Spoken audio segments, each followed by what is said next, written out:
Welcome to the channel. Here you'll find making of and how-to videos for customizing DC animated action figures.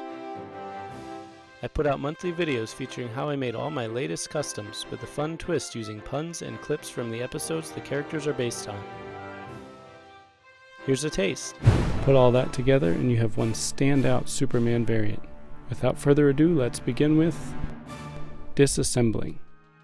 You start by heating up and removing his cape.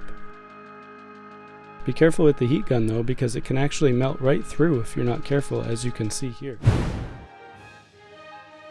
If you like that, feel free to subscribe so you can experience the customizing process and watch me build the DC animated universe one figure at a time.